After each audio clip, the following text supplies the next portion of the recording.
welcome Dr. George Backen, who's going to talk about the meaning of life. All right. Yeah. All right. Thanks for coming out today. I'm George Backen. We're going to do a little philosophy. We're doing philosophy today, and so we'll see how that goes. It's on the topic of the meaning of life. And I'll tell you a little bit about this. Of course, is not what we're looking for, right? Because if you want the definition of life, that's different. That's a different sense of meaning. And if you want the definition of life, you need only consult a biology textbook. And you can find out that it has to do with having a metabolism and growth and reproduction and response to stimuli and things like that. But of course, that's not what we're looking for. And that one of the things is whether or not the question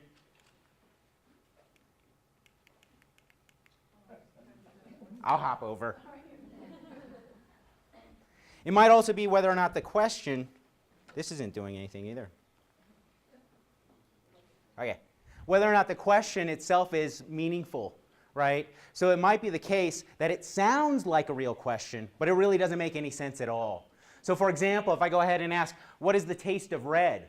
That has the form and the structure of a question. It almost feels like you could give an answer to that, but when you break it down, it really doesn't have any meaning content because it's a category mistake. The ideas of taste don't apply to the ideas of color, and so there's something going on there. It might be taken as poetic. It could be poetic, and that the question of the meaning of life, it might also be poetic. So you can answer this like the taste of a red apple on a sunny day or something like that. And so it might be like that. The other thing is that the question might be ill-formed, in that it's actually nonsensical, and that gives it no answer whatsoever. So I can ask, is this a good question? And it's difficult to know how to answer that. Or we can ask, if I say something like, this statement is false, like it's unclear whether or not that's a true or false statement. It's an ill-formed thing. There's something logically fuzzy about that, logically wonky about that. And it might be the case that the meaning of life is also like that too. It also might be the case that the meaning of life is best left to social analysis. What goes on in our lives where the question of the meaning of our life comes about? So for example, is it more urgent in the 20th century than it was for the medieval peasant? And what social conditions can account for that? The other thing is that the meaning of life might have something to do with the type of creatures we are. And this is certainly true, and this is going to come out in the talk, because my dog Marvin, he never worries about these things. But yet we can worry about these things. So it might have to do with the type of creatures we are. Another way of looking at this question is the amalgam thesis, in that when you ask for the meaning of life, you're not asking for one question. It's not one question, but it's actually a cluster of questions. And so it seems like you're asking for something specific, you want something specific, but because it's actually asking for many questions, we're always going to be unsatisfied. And when you think about it, it might be asking, well, why does anything exist at all? What is the meaning of this existence? That might be part of it. What is our place in it? What is our or my purpose, role in this? What makes life valuable? What makes life worthwhile? And a lot of these have teleological assumptions to them, or a teleological pull to them. And teleology has the idea that things have an end, or that things have a purpose. And so when you go ahead and ask for the meaning of life, you're asking, what is my end? What is my purpose? So this might be what we're up to also. The other thing is, understanding the question, what is being asked, is important, because it will help us tell what we're looking for. And so if you don't know what you're looking for, we won't know if we found it. This is a problem. Sometimes students go ahead and say, listen, I'm going to take a couple years off from college, and I'm going to go and find myself. There's a huge problem with that, because if you don't know what you're looking for, you don't know if you're going to find it. And the thing is, you can find yourself, feel that you found yourself, and not find yourself. You can feel that you found yourself and found yourself. But those amount to the same thing, so you can never really be sure about it. So we want to know what we're looking for. And a way to figure out what we're looking for when we're asking about the meaning of life is to look to what counts as an answer. That there's a lot of dialogue as far as the meaning of life. There's a lot less in the 20th century, but it's starting to develop again, become an interest in philosophy. And so we are going to look to the different answers that are given to what are the meaning of life, and that way we can get an idea of what is being looked for. Now in philosophy, this is how it works. If you're interested in doing philosophy, this is what your job will entail. You will find something that interests you. and then you're going to read and read and read about it, and then you're going to say why they got it wrong, and then you're going to say why you got it right. And then what you do is you present it to other people, and they try to tell you why you got it wrong and why they're right.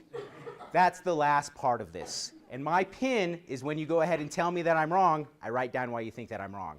Actually, what's going to happen is if you want to tell me that I'm wrong, I'm going to try and tell you that you're wrong, but I actually think that you have a good idea, so I'm going to write it down. And if your answer is much better than my answer, I might just steal it. You can't steal ideas. Some answers that are given. These are the answers that are given. First of them, supernatural answers, supernaturalism. And that supernaturalism says that the meaning of life is fulfilling God's purpose or relating to divine in certain ways, so that it requires orthodoxy, you need right beliefs, or orthopraxy, you need right actions. And then another thing is that the meaning of life might be eternal bliss with the Lord. You might be asking which God I'm talking about, and I'm talking about the right God here. You know which one. You know which one it is. So that's supernaturalism, and that the meaning of life is going to be found with God. Naturalism is the idea that meaning can be found in the absence of God, so that we can have a meaningful life even though there is no God. There's two parts, objective. Objective holds that there are like moral values in the world, intrinsic values. Some things are better than other things, and that if I relate to them, promote them, engage with these values in certain ways, so perhaps having meaningful relationships with others, perhaps being creative, perhaps having accomplishments, that this is going to be, if these things have intrinsic value and I relate to them, my life becomes meaningful. So that you can have a meaningful life in the absence of God. This is what naturalism is about. Subjective naturalism does not think that there are objective, fixed moral facts in the world. There is no intrinsic value in the world. And that subjective meaning comes by way that our internal states confer meaning on our lives. So that feeling of that something that you're doing is worthwhile, or that feeling that something is powerful, so that when you go ahead and look in the person's eyes and you feel that deep closeness, or you get that feeling of accomplishments, that is the meaning that is available to us.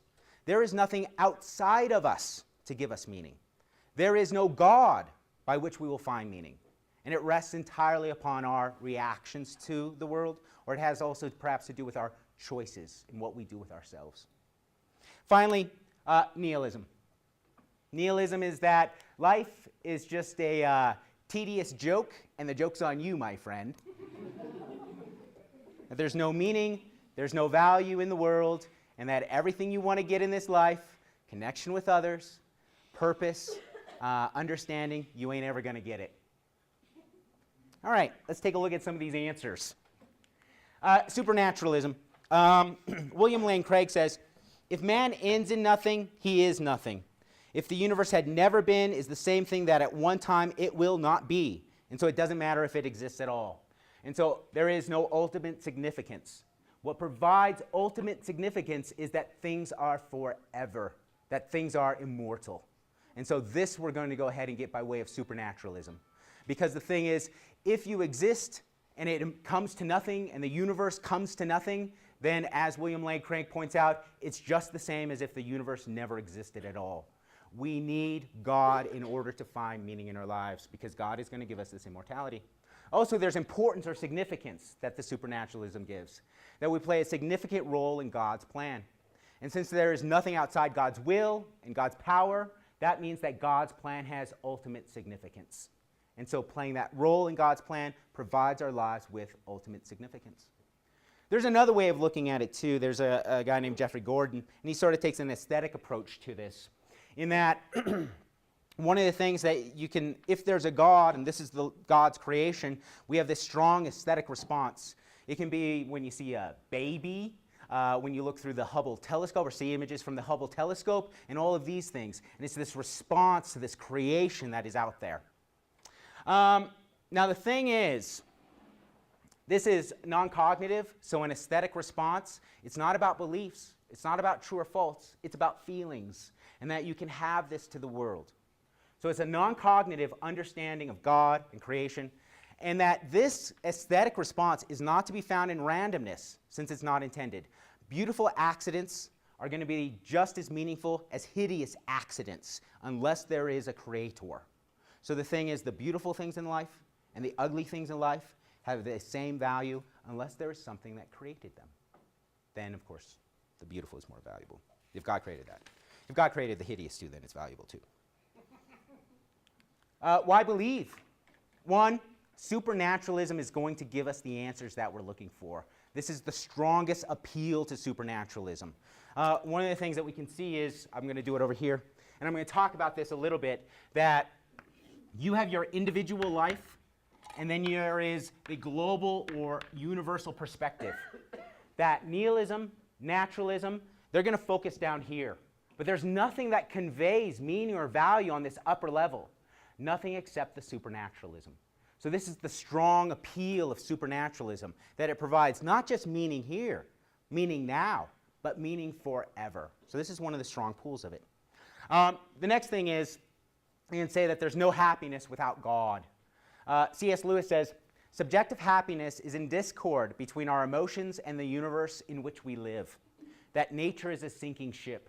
And the idea behind this is that there's no value in the world without God, and everything kind of amounts to nothing. And the fate of this universe, it seems like it's going to be the big rip, where space at every point is expanding, and soon it's going to expand so fast because it's accelerating that it's going to rip atoms apart, and that will be the fate of the universe. And of course, again, nothing, it doesn't matter if it ever existed at all. And the thing is that, if that's the truth of things, your life doesn't matter, the universe is going to end, there's nothing about it that's of value. The thing is, what emotional response you should have to it? Certainly not happiness, but instead despair. Without God, the proper response is despair.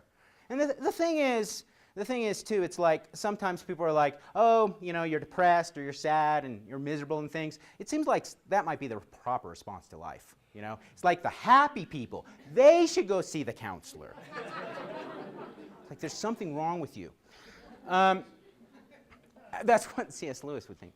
Now, there's an important thing here that I'm going to bring up later, and it's called a cognitive theory of emotions.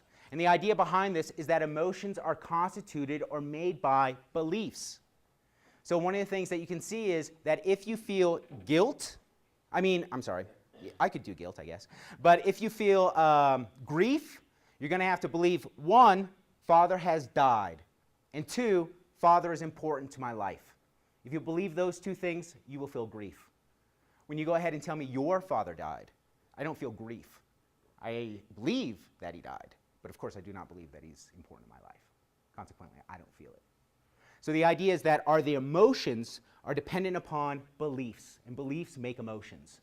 What this is, the nice thing about this theory is that we can evaluate your emotions. Emotions are appropriate if they're based on true beliefs. What C.S. Lewis is saying is your happiness is inappropriate because without God, there is no happiness available. There is only despair. So this is an important thing. We're going to see this later. The idea is that our emotions are based or constituted in part by beliefs. Okay, so this is the reason why to believe. There's some problems with these reasons. The main problem is they're not very good reasons to think that it's true. I mean, that it answers the questions that we're looking for, that's not a reason to think that it's true. That's a reason to think it answers the questions we're looking for, but it might be the case that what we're looking for, what we're striving for, we just ain't ever going to get. And so we better learn to deal with that. The other thing is, no happiness without God. We want happiness, so that's the pull of supernaturalism. But it might be the case, if C.S. Lewis is right, and he's probably not right about this, it's pretty strict that you're in despair. But the thing is, if C.S. Lewis is right, then you shouldn't be happy, because happiness is an inappropriate response to how the world is in the absence of God. So if you want meaning, turn to God, because he gives the answers we want. If you want happiness, turn to God, because God provides the grounding, the beliefs, the true beliefs for that happiness. But all of these are not reasons to think that it's true. Now, there's also problems with supernaturalism. One is the afterlife. Sometimes I worry that if there is an afterlife and I get into the good part, is that it's not going to be me up there. The reason why I don't think it's going to be me up there is that this is how heaven was conveyed to me. That it is going to be everlasting love and closeness, and the people that I cherish most are going to be there with me.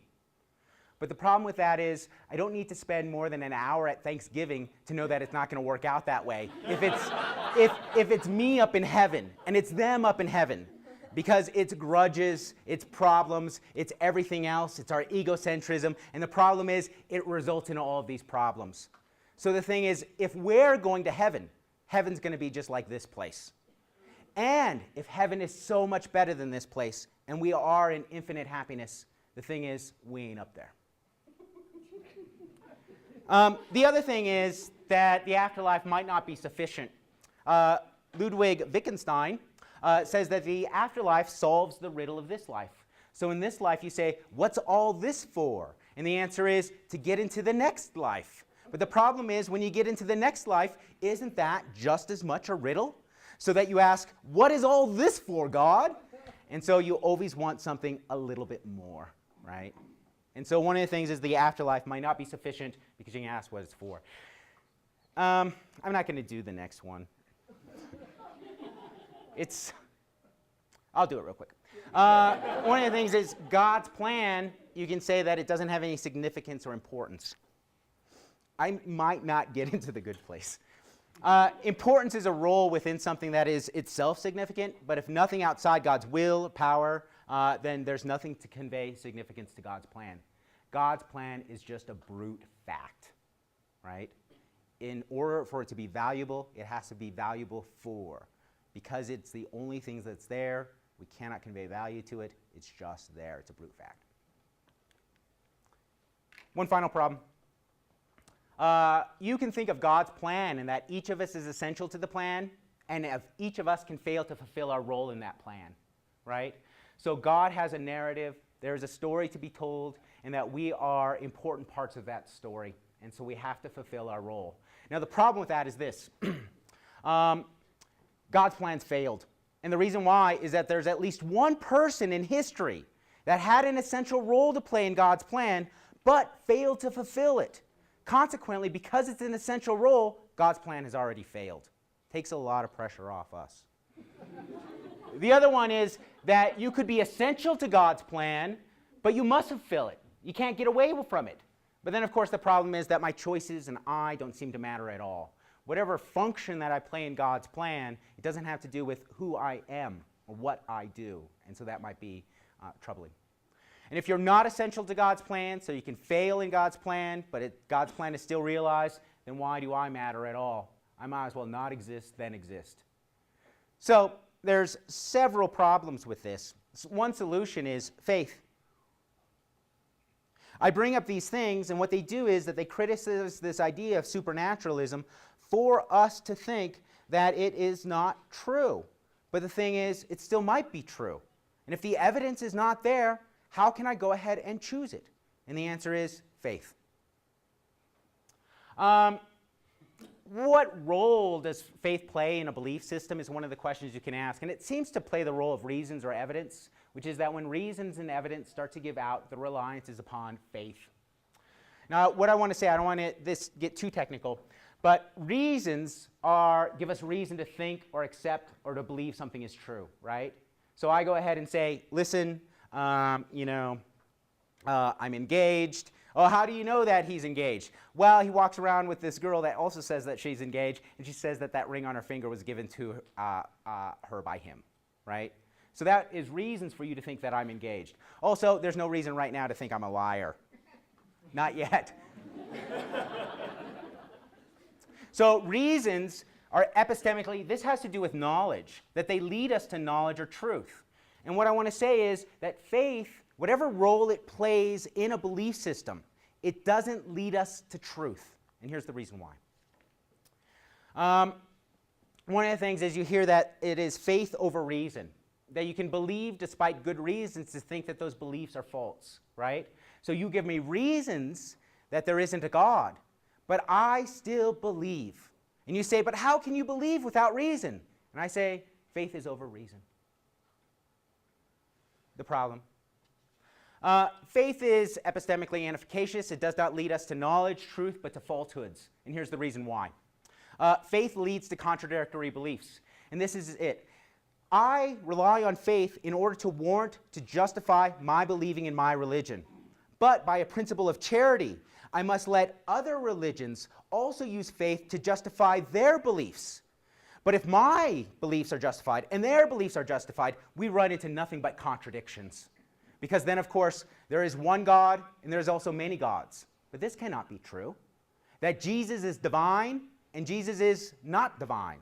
But this also cannot be true.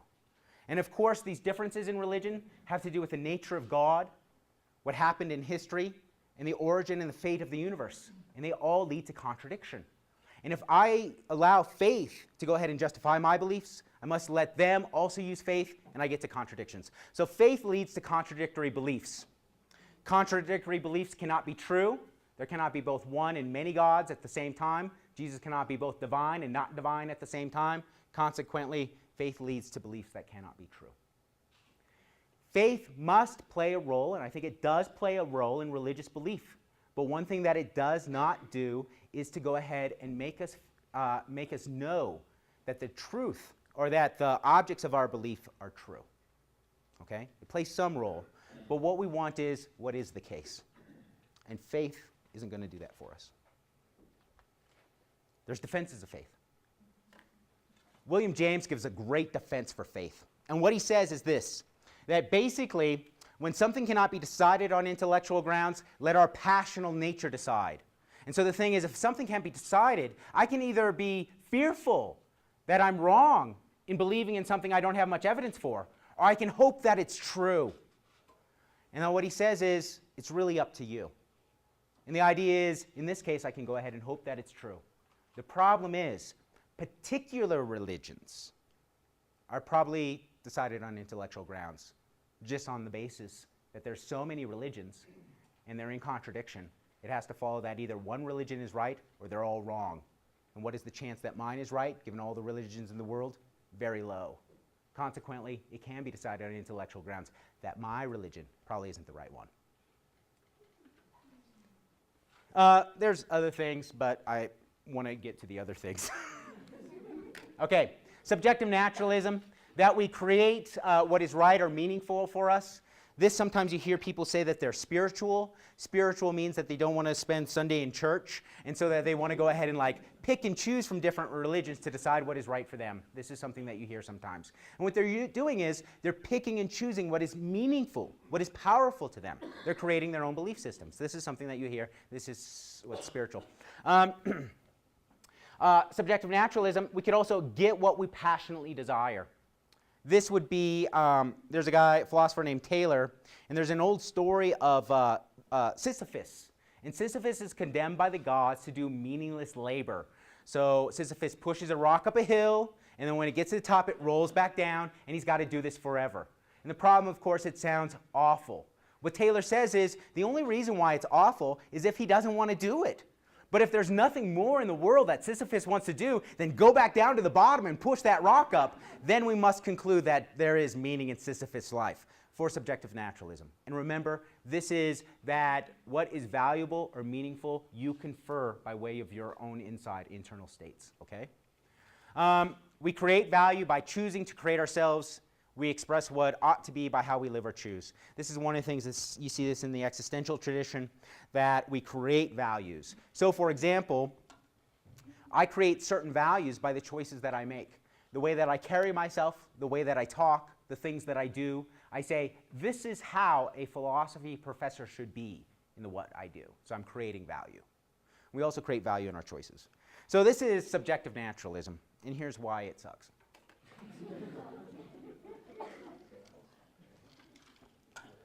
One, the mereness of our subjectivity. There's a lot of vanity that goes into subjective naturalism. The first one is that it kind of treats us like we're the center of the universe, but you ain't the center of the universe. And I can say, yes, but it's so valuable to me. Well, who the heck are you? You're nobody, just like I'm nobody, right? It makes our values seem so much smaller. The other one is that in order to be happy, you have to have what you desire. But having what you desire doesn't make you happy. And the problem is, who are we? Are we the best judges to decide what is best for us? to confer worthwhile, to make our lives worthwhile, to make our lives valuable. The thing is, lots of people are free to go ahead and choose what they want, to make their lives as they see fit, and yet we're surrounded by so many miserable people, which is, are you really the best judge of what's best for you? And of course, for subjective naturalism, you must be. But the problem is, you're probably not. The other one is spirituality, that idea that I'm going to pick and choose from these religions. As the Irish would say, this is malarkey. And the problem with spirituality is this, that they miss what is essential to religion. Religion does this. It moves you from self-centeredness to reality-centeredness. Instead of thinking, what is best for me in my choices, I ask, how can I best serve the Lord? And this opens up my world. This is what religion does. Spirituality does not. If you want to pick and choose what you think is best for you, again, that is just self-centeredness. That is just selfishness. That is just the mereness of subjectivity. And so it doesn't really amount to much.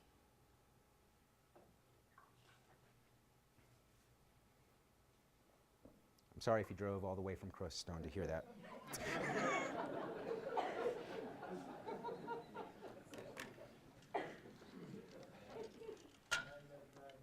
Now you gotta drive back. Rethink your life. Leave that crummy place.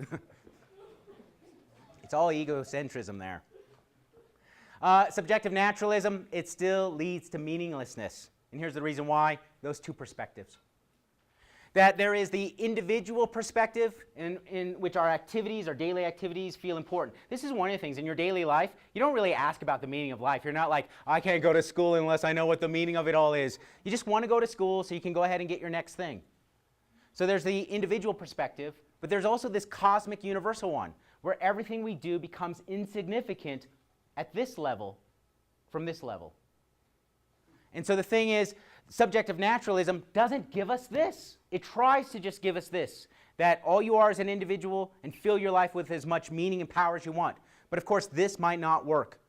Tolstoy, in his Confessions, he is at the height of his literary success. He has a lot of land. I don't understand because it was a Russian description of land. I didn't know how, but it sounded like a lot. He's got a lot of money, a lot of respect from his peers. He has a loving family. And yet, one day he realizes, I just can't do it all. I mean, I can't do any of it. Like, what's it for? What's the purpose? It makes no sense to me. And the thing is that subjective naturalism says, find value in your life. Do what you want. But the thing is, Tolstoy was more success than all of us, and it amounted to nothing to him. So this is another problem, too. And what Tolstoy wanted was that upper level. So he turned to God. Subjective naturalism, only down here, not up here. There's an argument, there's a great argument by Nagel. And Nagel says this about our desire that we want it on a global scale, okay? And he says this, what we do now does not matter in a million years. So that individual stuff loses its sparkle when we realize that in a million years what we do now doesn't matter, correct? Because we want that global, we want that universal perspective. We want meaning up here, not just down here. Nagel says, what we do now does not matter in a million years. But what matters in a million years does not matter now. Consequently, what we do now does not matter in a million years does not matter now. What he's trying to do is just say, this stuff doesn't matter, right? This global perspective, where everything that I do is insignificant because it amounts to nothing in a million years, well, that sort of takes the sparkle off this. But when I see that what happens in a million years doesn't matter now, the fact that I don't matter in a million years shouldn't matter now. That's his argument. Very clever argument. It is a valid argument. The conclusion follows necessarily from the premises. The problem with this argument is that premise 2 is false. It's an unsound argument. He says, but what matters in a million years does not matter now. Obviously, what matters in a million years matters now because my life seems insignificant because it doesn't matter in a million years.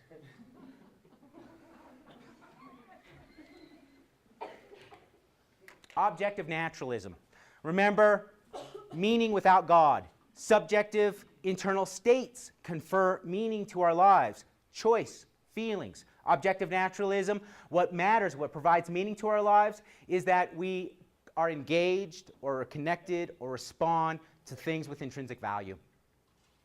And that life might be meaningless, but lives can have meaning if we connect with something with intrinsic value.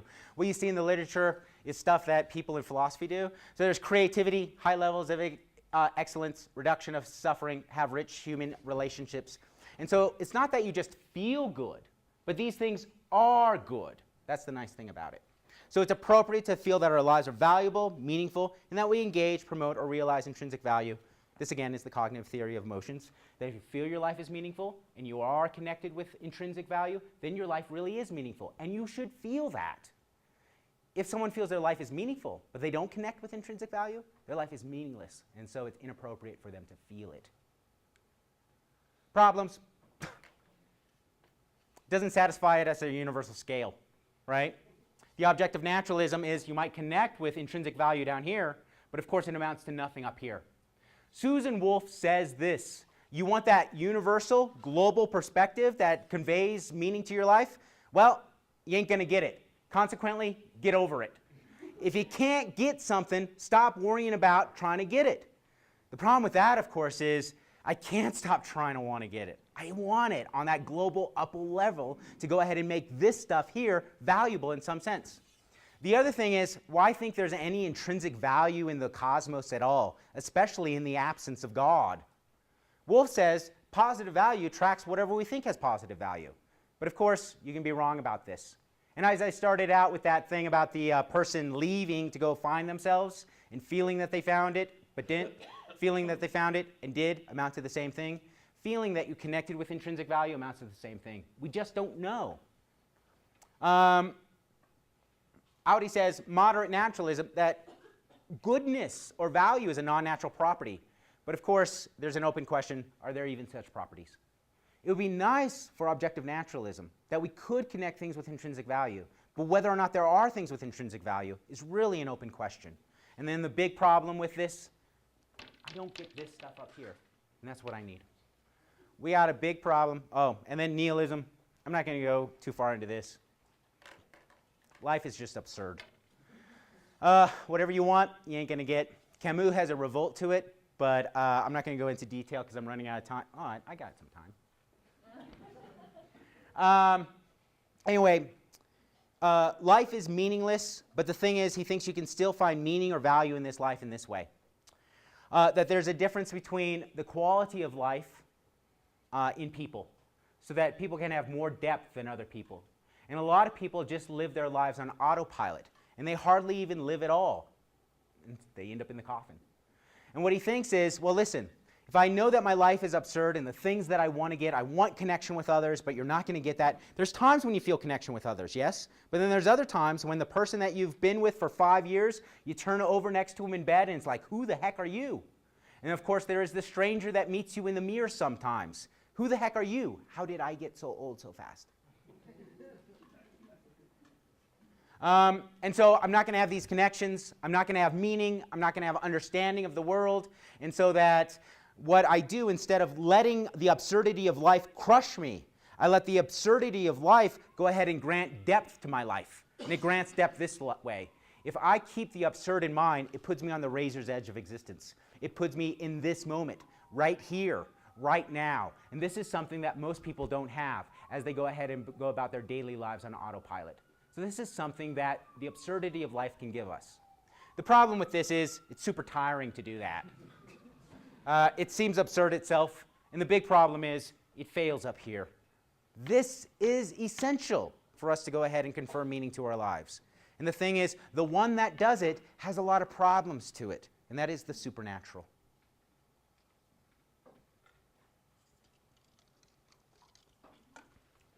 Well, what are we looking for? One of the things that I wanted to do in this lecture is to look at the answers to the question, what is the meaning of life? When we go ahead and look at the answers, we get an idea of what we're looking for, what will satisfy us. And we have to go ahead and answer this question with what we know. We want something that's forever, and it connects that individual and the universal perspective. We want something that's valuable, in that it's going to be prescriptive. It's going to tell me how I should live my life. We want it to be appropriate, that the feeling of meaningfulness is a proper response to what we know. And we want purpose to our lives, or at least valuable ends. And that aesthetic thing, that would be pretty sweet too. let me go ahead and give it to you.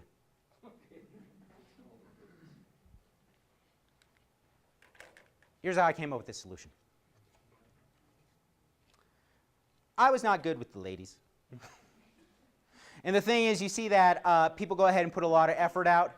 They put themselves on the line to talk to women. They go ahead and spend a lot of money on dates and stuff like that. And the thing is, because I was so crummy at it and lazy, I thought to myself, well, listen, what's the difference between their memory of having sex with someone and me fantasizing about having sex with someone? It seems to amount to the same thing, and it's so much cheaper.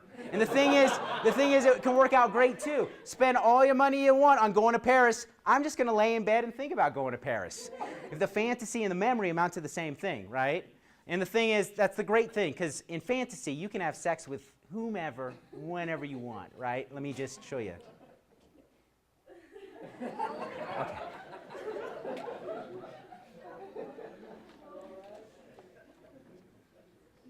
So the thing is memory more valuable than fantasy, right? Because if it's not, if they amount to the same thing, you're wasting a lot of money. And the answer is that it does seem like memory is a lot more valuable. And memory is a lot more valuable because those things we are remembering happened. Those things that we are remembering are true. This is the reason why we like to get our memories right. The other thing that led me to come up with a solution, first off, I think memory is more valuable than fantasy. And so that these people that went ahead and had sex with those ladies, while I just fantasized about it, are much better off than I am because they really did it. I did not. The other thing I thought was that it's impossible for nothing to exist.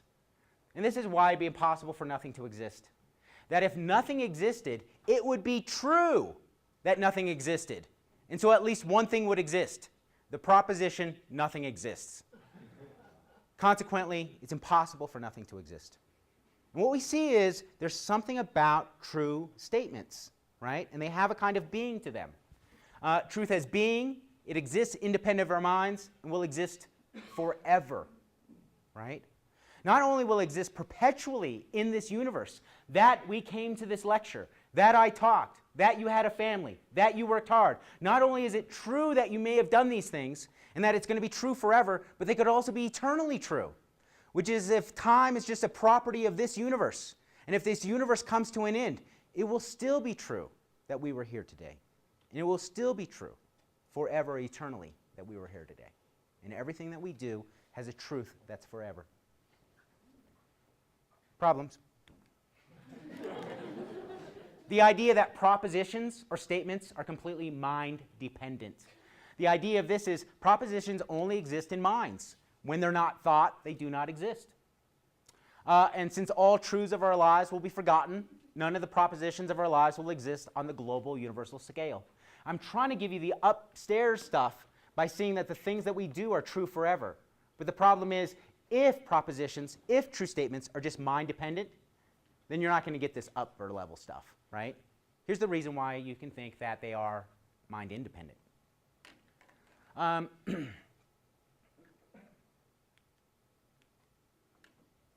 Propositions are mind-independent. What exists independent of minds is discovered. I was watching a show today about dinosaurs, and they were talking about the it's from Argentina, so it's the Argentinosaurus. Anyway, this thing, we didn't know prior to whenever they found it that it existed. Let me stop being rude. All right. We didn't know prior to being found that it existed. But when they found it, we found that it is true that it existed. And the interesting thing is, it had always been true that it existed. Even though nobody thought about it, nobody remembered it, nonetheless, it was true that it existed. Or in the 1920s, they go ahead and find a Indus River civilization, and it was true that it existed, and true that they had this written language, and it's true that they had municipal sewers and these things. We didn't know about it until we found it. True things are independent of us, and the reason why is it's not like we make it up, but we discover truth. And what exists independent of minds is greater than our minds. And why? It's not subject to change, which is that fantasy is less than me because I can go ahead and change it around all I want. I'm in control. Memories are not. And the thing is, if you try to change your memories around, they cease to be memories because they no longer attach to the truth and they start to become the fantasy. So the thing is, there is something independent because they're greater than us. And of course, our beliefs can correspond to truth or not correspond to it. And that if it was completely mind-dependent, we could go ahead and think whatever we want, it would be true. But that's not the case. It has to correspond to what is actually happening. I want to say this, that true beliefs are true propositions are forever. Okay? And everything that we do in this life is going to echo in eternity. So what we do makes a difference. Why? Every choice you make, every act that you do is making a true proposition, and that thing is going to be true forever. So this gives weight or significance to our life or choices. The next thing is that it connects the individual to the global scale, because of course these choices down here are true forever. The next thing it is prescriptive, that when you go ahead and think that life is meaningless or amounts to nothing, it's clear it might prescribe certain choices that you can go ahead and make in your life. But when you see that what you do, in the words of Gladiator, what we do in life echoes in eternity, then of course there's more significance. And when you realize that, perhaps the choices that you make in this life are going to be different than the choices you would not have made if you did not realize that what we do is forever. So you can ask, what is the appropriate way to live when what we do echoes in eternity? This is similar to what Friedrich Nietzsche does. Friedrich Nietzsche has this idea of eternal recurrence, and it's about affirmation of life, and really it is also prescriptive about how you should live your life. He says this. He says, well, imagine that what you do now, you're going to do an infinite number of times. And so the life that you live now is going to be repeated just as you lived it. Would you live your life differently? And Friedrich Nietzsche wants to think that you would. He certainly doesn't think there's a God, so he thinks that there's going to be some kind of aesthetic response to this in which you would live your life differently. Now, he's not saying that this is true. It might be true, but he's not saying that this is true. But there's certain problems with Nietzsche's eternal recurrence. The first one is that if what I do is going to be repeated an infinite number of times, then the chance that I'm the original George in the original 2012 is probably pretty low, that I'm just repeating what that guy did a long time ago, right? So it takes the significance out of my life. But you can see what he's doing, right? But I certainly don't think that. But what we do in our lives is forever. There is also an aesthetic response to this, that when you go ahead and see that the finite life that you live has infinite significance because it's true forever. And of course, this is the connection of the finite and the infinite. Sometimes this is described as the feeling of the sublime.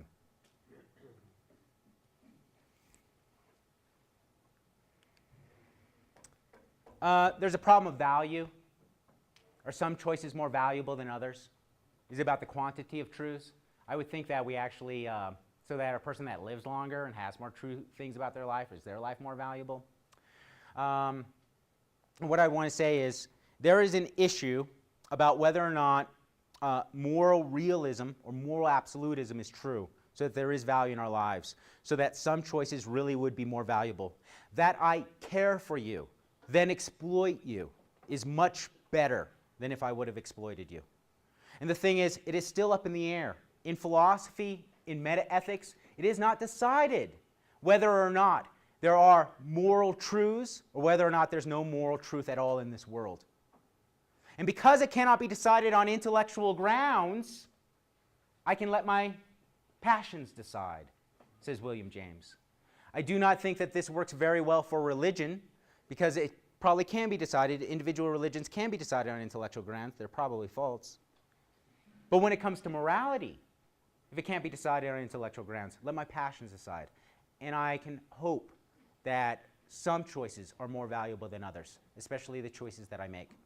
And of course, if this does not work, and that there is no value in the world, perhaps subjectivity value, that is forever, that I feel certain things, maybe that carries the weight. And it might be also the case, the fact that we can connect the finite to the infinite, perhaps that is sufficiently prescriptive for us so that we don't need value in the world. So the thing is, there is the problem of value. I think I can get around it by way of faith, or I can have subjective naturalism work, or I can just go ahead and have the aesthetic response. So I think I can get prescriptiveness out of this. Result? The things we do now are forever. These things we do now are valuable, significant, they are aesthetic, and they are prescriptive. And of course, the big thing that they do is they connect the individual level to that universal global level, which is what we need when we're looking for a meaning to life. The reason why supernaturalism provides that answer. And of course, supernaturalism has its problems, and I've tried to avoid those because I just rely on true propositions that are forever.